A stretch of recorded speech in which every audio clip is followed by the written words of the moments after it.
अब अगली खबर है महाराष्ट्र से, जहां सीट बंटवारे को लेकर एनडीए में कलह की स्थिति है।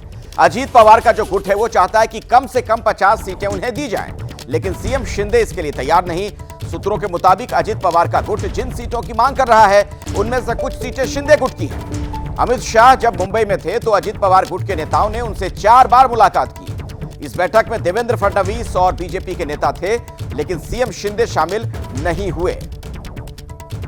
तो सीट बंटवारे को लेकर जो ये रसाकशी नजर आ रही है, उसी पर कुछ और अपडेट लेते हैं अपने सहयोगी गणेश ठाकुर से। गणेश जी देखिए, अमित शाह के 2 दिन के दौरे में ऐसी बातें हो रही थी कि तीनों ही पार्टियों के नेता मिलकर सीट बंटवारे पर एक फॉर्मूला तय करेंगे। आपको बता दें कि एनसीपी के नेता लगातार अमित भाई आने के बाद से ही मुंबई में उनके साथ थे। जब वो एयरपोर्ट पे आए तो एयरपोर्ट पे सबसे पहले प्रफुल्ल पटेल तटकरे मिले, उसके बाद शाम में एक बैठक हुई, दूसरे दिन सुबह बैठक हुई जिसमें अमित शाह, अजीत पवार, देवेंद्र फडणवीस थे।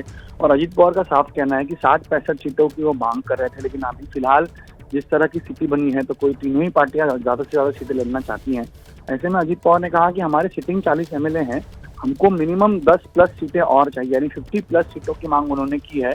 और इनमें से कुछ सीटें बीजेपी की हैं, भाजपा की हैं, तो कुछ सीटें शिवसेना शिंदे गुट की हैं। तो भाजपा के साथ उस बैठक में उनकी जो सीटें थी जो अदला बदल करनी है उस पर चर्चा हुई, लेकिन शिवसेना के साथ हो नहीं पाई क्योंकि सीएम वहां मौजूद नहीं रहे। तो ऐसी स्थिति में सीएम क्यों मौजूद नहीं थे, उस रात वो देर पे आए, दूसरे दिन सुबह क्यों नहीं आ पाए और क्यों ये बैठक अमित शाह के सामने नहीं हुई, ये तमाम सवाल हो रहे हैं। क्योंकि शिवसेना भी चाहती कि ज्यादा से ज्यादा सीटें वो लड़े, इसलिए तो ये सारी चर्चाएं यहाँ पे शुरू हो रही हैं कि क्या शिंदे सीट देना नहीं चाहते हैं या भाजपा किस तरह की प्रेशर बना रही है और अजीत पवार की स्थिति क्या होगी महायुति आने के बाद में। चलिए गणेश, धन्यवाद आपका इस जानकारी के लिए। कुल मिलाकर ऐसा लग रहा है कि सब कुछ ठीक नहीं है।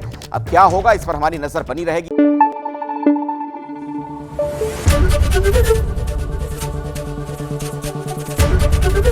एबीपी न्यूज आपको रखे आगे।